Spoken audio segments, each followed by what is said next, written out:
Que a criminalidade campeia solta no Brasil, todo mundo sabe.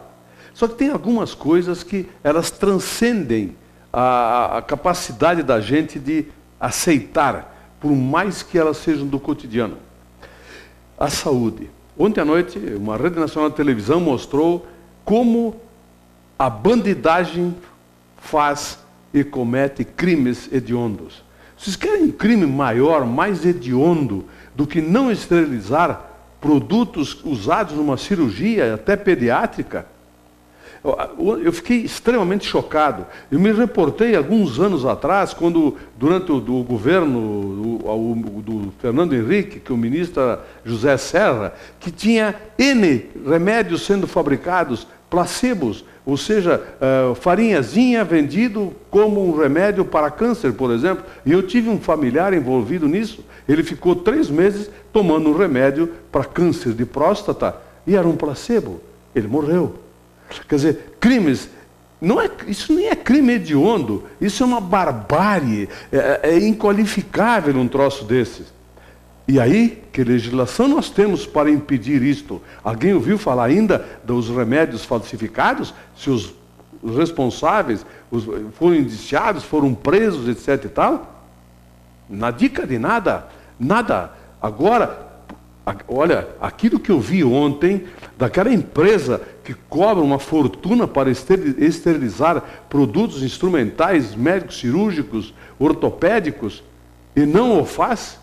Quer dizer, aí está envolvido funcionário público e os piores bandidos que existem, que são aqueles que corrompem o funcionalismo público com empresas que não cumprem aquilo que está contratado. E não é só na saúde, isso é em todos os órgãos públicos tem corruptores e corruptos. Só que os corruptores, alguém já ouviu falar num corruptor preso, que é o pior bandido? É aquilo que eu digo seguido.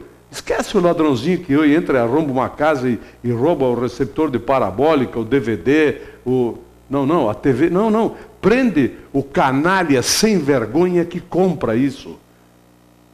Quer levar vantagem, compra baratinho, o cara pega, ela vende por R$10 para comprar 2 pedrinhas de crack. E esses bandidos que estão soltos aí, não tem punição específica para eles. Vocês já viram falar em algum receptador preso? Eu tive um familiar que teve o carro roubado, roubaram todo o equipamento de som que ele tinha colocado, etc. Tal. Questão de alguns dias, ele passa numa loja que vende e viu o material dele lá. Sabe o que aconteceu? Na dica de nada. Então, crimes hediondos praticados contra a saúde da população tinha que ter, sim, pena de morte. Mas antes da pena de morte, tortura, aquele tipo de tortura medieval, é a única forma de fazer com que essa gente respeite o ser humano. Eles não têm o menor respeito. Está provado isso, mais do que nunca, como ontem à noite, na matéria nacional, que foi reprisada até de um repórter fantástico chamado Giovanni Grisotti. Impressionante. Inacreditável. Bom, nós estamos no Brasil. Nada aqui é inacreditável. Santa Catarina, 110. Pode ser que agora esteja acontecendo outro ataque. A Força Nacional foi convocada depois que o governador de lá, que não achava que ele resolvia o problema, mais de 30 cidades sendo atacadas. A bandidagem está, e andando para as leis, para as autoridades. Sobre o que para nós, povo?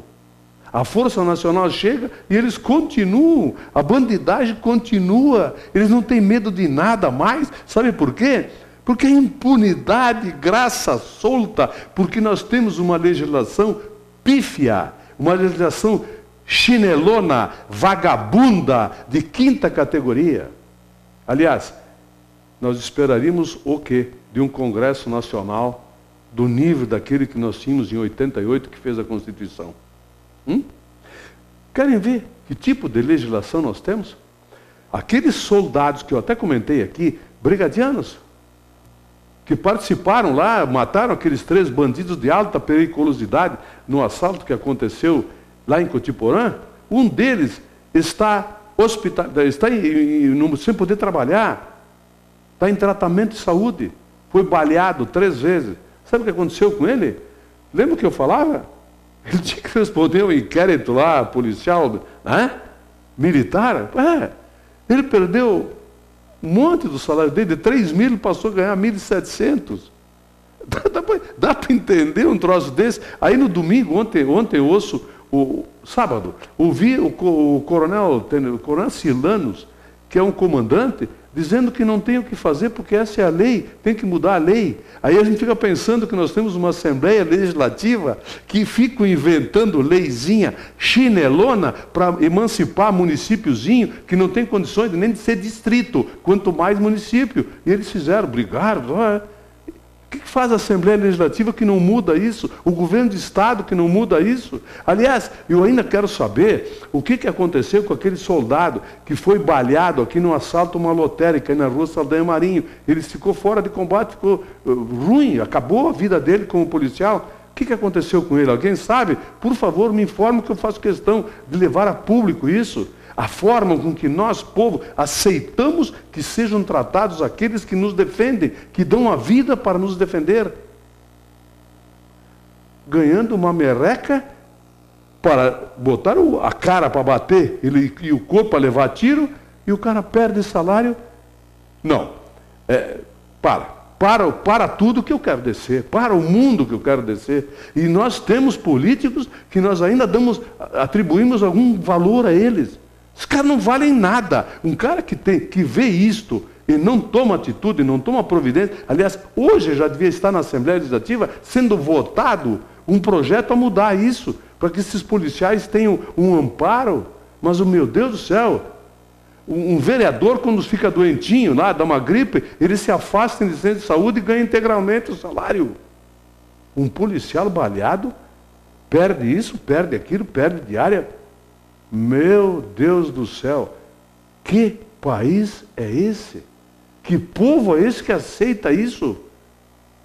Por favor, pelo amor de Deus, criemos vergonha na cara.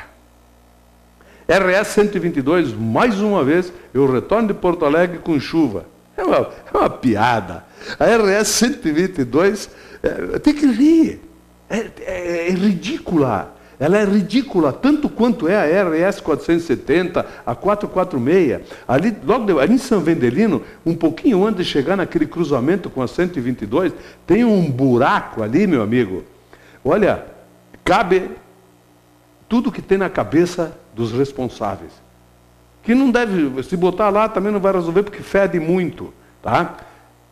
Meu Deus, será que o Dyer não tem um balde, 2 baldes, um carrinho de mão de asfalto para ir lá e resolver esse problema? Será que o Dyer não sabe disso? Não sabe que ali na saída de São Vendelino tem aquela panela? Não sabe que a 122 pedagiada tem uma série de buracos nela? São tudo panelas assim, ó. Buraquinho, tu leva uma pancada na tua suspensão. Eu não levo, porque eu já conheço todos os buracos. Quando eu passo, eu cumprimento. E aí, buraco, tudo bem? Já somos amigos. Temos relacionamentos, assim, de amizade já com esses buracos. Há tanto tempo eles estão lá.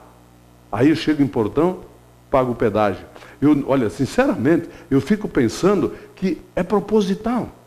Eles fazem isso a propósito, para que o povo se revolte, o usuário se revolte e queira privatizar as rodovias. Aí nós temos rodovias privatizadas, são umas merda que nem nós temos hoje.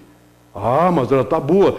Ó, rodovia pedagiada boa, tem Santa Catarina, São Paulo. Quem não vai para lá e chama isso de rodovia boa, é porque não tem nenhum conhecimento de rodovia pedagiada. Mas, enfim, 446, 470 e 122 continua igual. E o SIC Serra, batalhador, o Andemar Petri, o Centro da Indústria e Comércio de Bento, Jordano Zanesco, preocupadíssimos ali com até aqueles cartazes outdoors que tem, contando semanas que foi prometido que iam resolver o problema. Não vão, essa gente está andando para nós, cara. É só olhar quanto tempo nós estamos batalhando por isso. Quantos governos já passaram e continua tudo a lesma lerda. Hã? Esquece, meu amigo, esquece. Ou nós trancamos tudo isso aí, ou eles não vão dar um jeito. A única forma que tem é de pressão total e absoluta. Não tem outra forma. Diálogo, promessa, Para com isso, acabou. Vamos bloquear essas porcarias dessas estradas aí? A 431, eu tive lá várias vezes essa semana, precisa ver o que está aquilo. Aquelas áreas, tinha uma placa lá, eu até achava gozado, porque eu até brincava. Está lá, estudo e adensamento, estudo geotécnico. Aí eu até brinquei. Uma frase que meu pai dizia, muitos italianos diziam, né? Pique studia, più stupidi diventa. Ou seja, quanto mais estudam, mais burros ficam, mais estúpidos ficam. Sabe há quanto tempo ficou aquela placa lá? Deve estar fazendo 14 anos agora, que está em estudo geotécnico. Estão brincando. Eles tripudiam, eles gozam com a nossa cara. Os nossos governantes, os nossos políticos, de qualquer partido, pode botar quem quiser. Eles estão aí andando para nós. Vai continuar até quando isso? Até que nós, povo, continuamos assim, pacíficos, tranquilos, aceitando tudo, corneteando um partido político, enquanto os outros continuam roubando, enquanto outros que cometeram atrocidades monumentais com dinheiro público continuam dormindo em berço esplêndido os processos no Supremo Tribunal, no 4º Tribunal Federal de Criminal de São Paulo, etc., lá em Minas Gerais, isso tudo. E nós continuamos aceitando. Acho que tem que parar de se reclamar, de se queixar. Os culpados somos nós, não é isso? Enfim, quem tem opinião diferente, eu respeito. Tem reunião do Conselho Municipal de Saúde, hoje às 18 horas, lá na PAI. Uma série de assuntos para serem discutidos. Um deles é o SAMU, o Serviço Móvel de Urgência que nós temos em Bento Gonçalves. Colhi N dados já a respeito. Vou preparado para essa reunião, claro, para nós conversarmos a respeito, ver qual é o futuro do SAMU em Bento. Eu falo para vocês amanhã tudo o que aconteceu hoje lá, na reunião do Conselho de Saúde, com certeza. Vou estar lá também como imprensa hoje. Vou estar lá como imprensa, além de conselheiro do Conselho. Esportivo, né? Foi lá para Porto Alegre, foi para Novo Hamburgo, e CREO, lá no Novo Hamburgo. Ganhou 4 jogos consecutivos, e quando os corneteiros estavam lá, porque o Esportivo vai ser rebaixado, porque eu aqui dizia, a voz, talvez, o Esportivo não é tão ruim como estão falando, não é essa porcaria que estão querendo dizer. O Esportivo tem um bom time, ninguém diz aprende a jogar. Está aí o Esportivo classificado para as quartas de final do Campeonato Gaúcho, batendo 3 adversários fora de casa. Bem feito os corneteiros. Quebraram a cara. Parabéns, Luiz Uzelame, parabéns a todos vocês do Esportivo, atletas, Vink, que aguentou no osso tudo que levou de cacete. Parabéns a vocês todos. Agora, claro, vão jogar contra o Lajadense, líder absoluto do campeonato, o Ruralito, aí, mas é um jogo complicadíssimo lá em Estrela, lá em Lajeado. Mas não significa que é jogo jogado, jogo ganho. Ontem no Olímpico, o Grêmio com o time titular, tinha gente lá dentro do estádio dizendo, hoje nós vamos fazer 5 ou 6. Ninguém mais faz 5 ou 6, não tem mais ninguém bobo, é 11 contra 11, preparação física e vontade, coisa que muitos jogadores do Grêmio não tiveram ontem. Vontade, pois é. O Esportivo com vontade, com garra, vai para Lajeado e pode ganhar sim do Lajadense, com certeza. E eu estou torcendo para que isso aconteça. Essa diretoria do Esportivo, a comissão técnica e os atletas merecem, por tudo que passaram. Domingo tem Grenal. E aí? O Grêmio joga com o Fluminense pela Libertadores da América, quarta-feira. Calendário, vai jogar com o quê? Com reserva, com titular, com sub-12? Eu não sei. Vamos ver. Depende do interesse, depende de uma série de coisas.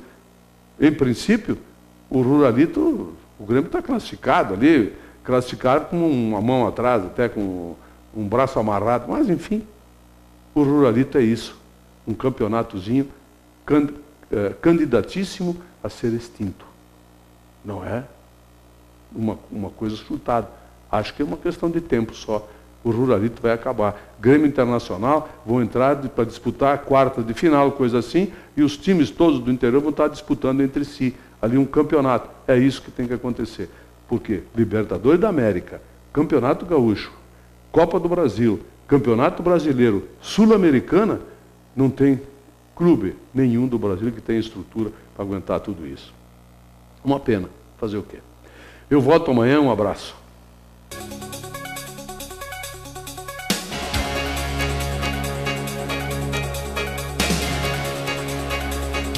opinião. Oferecimento Ludfor Consultoria em Energia. www.ludfor.com.br